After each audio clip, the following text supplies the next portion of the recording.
Analogy. Analogy নিয়ে ভীতির শেষ নেই।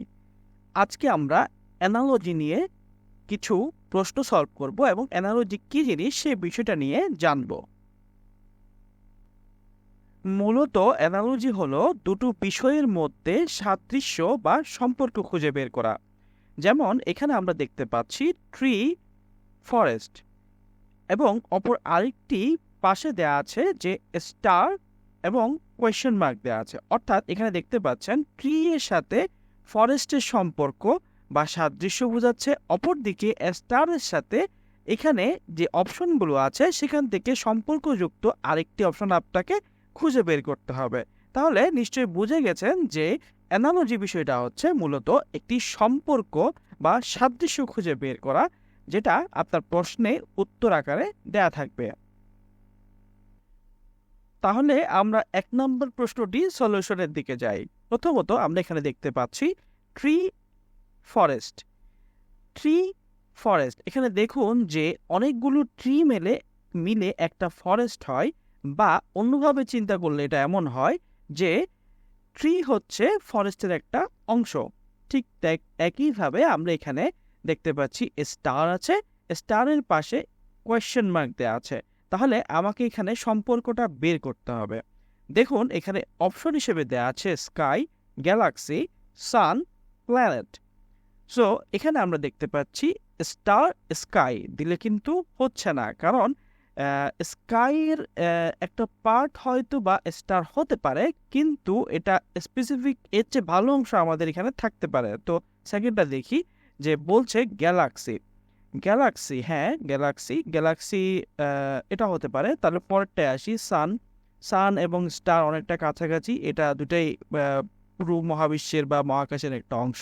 একইভাবে প্ল্যানেট, প্ল্যানেটটাও হচ্ছে একটি পার্ট। সো এখানে আমরা সবচেয়ে সম্পর্কযুক্ত বা নিকটবর্তী এখানে কিন্তু আমরা একটাই দেখতে পাচ্ছি, এবং সেটি হচ্ছে গিয়ে গ্যালাক্সি। যেমন আমরা এখানে বলছি যে ট্রি হচ্ছে ফরেস্টের একটি পার্ট, অন্যদিকে স্টার হচ্ছে গ্যালাক্সির একটি পার্ট। তাহলে আমরা উত্তরটা বলতে পারি এখানে ট্রি হচ্ছে ফরেস্টের বা বনাঞ্চলের একটি অংশ, একইভাবে স্টার হচ্ছে বা তারা হচ্ছে গ্যালাক্সি বা ছায়াপথের একটি অংশ। আজকে আমরা অ্যানালজির আরো কিছু প্রশ্ন নিয়ে আলোচনা করব।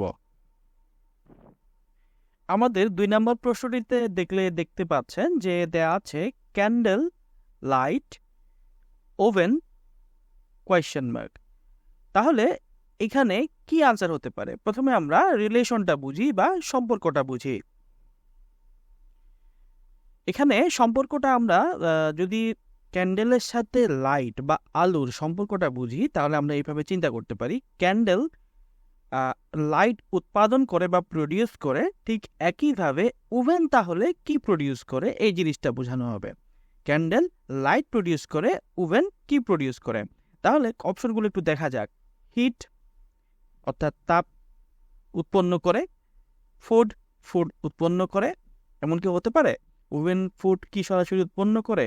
না, ওভেন সরাসরি ফুড উৎপন্ন করে না। ওভেন সরাসরি বেকিং করে?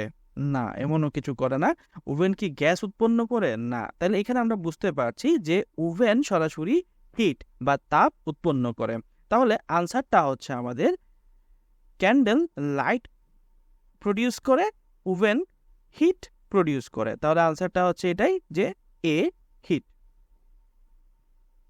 আমাদের ৩ নম্বর প্রশ্নটিতে আমরা দেখতে পাচ্ছি দেয়া আছে finger, hand, two, what or question mark. তাহলে এখন দেখি অপশনগুলো, যে এখানে দেওয়া আছে ফুট, নেইল, লেগ, নি। রিলেশনটা আগে বুঝতে হবে। তাহলে রিলেশনটা কি?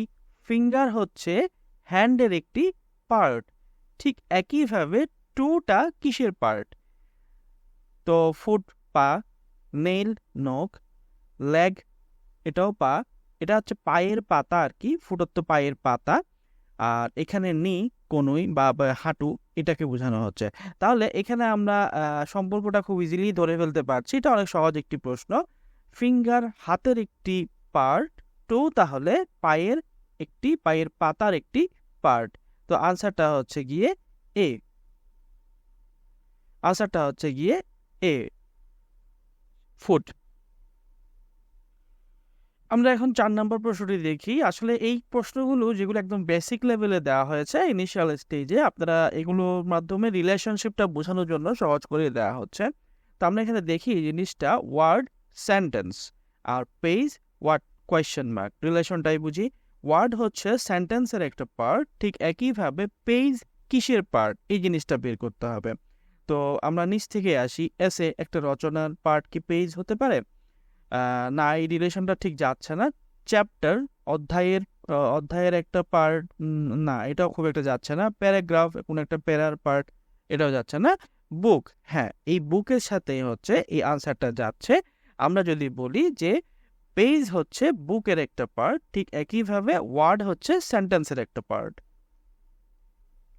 তাহলে গিয়ে আনসারটা দাঁড়াচ্ছে আমাদের বুক। এখন আমরা 5 নম্বর প্রশ্নটি একটু দেখি। সেখানে বলা হচ্ছে পাপি, ডগ, কাপ, হোয়াট। রিলেশনটা একটু বুঝি। পাপি, ডগের যে বাচ্চা থাকে বা কুকুরের যে বাচ্চা ছানা থাকে ওদেরকে বলা হয়ে থাকে পাপি। ঠিক একইভাবে এখানে কাপটা বলা হচ্ছে সিংহের যে বাচ্চা থাকে বা সিংহ শাবককে সাধারণত কাপ বলা হয়ে থাকে। তাহলে এখন আমরা রিলেশনটা এখানে খোঁজার চেষ্টা করি যে ক্যাটের সাথে কাপ যাচ্ছে না। লায়ন, হ্যাঁ লায়নের সাথে কাপ যাচ্ছে। এবং কিটেনও যাচ্ছে না, বিড়াল ছানা। যেহেতু দুটা ছানা একসাথে হওয়ার কথাও না। এলিফ্যান্টের সাথেও যাচ্ছে না। তাহলে আনসারটা হচ্ছে গিয়ে লায়ন। তাহলে আমরা এখানে বলতে পারি আ পাপি gross into a dog and similarly a cup gross into a lion. তো বন্ধুরা, এভাবে আমরা অ্যানালজি বিভিন্নভাবে প্র্যাকটিস করতে পারি। আপনারা যদি মনে করেন আমাদের একটা ফুল সেশন দরকার অ্যানালজি নিয়ে, আমরা সেটাও করতে পারবো, কোনো সমস্যা নেই। আপনাদের অসংখ্য ধন্যবাদ আমাদের সাথে থাকার জন্য এবং ভিডিওটি পুরো দেখার জন্য।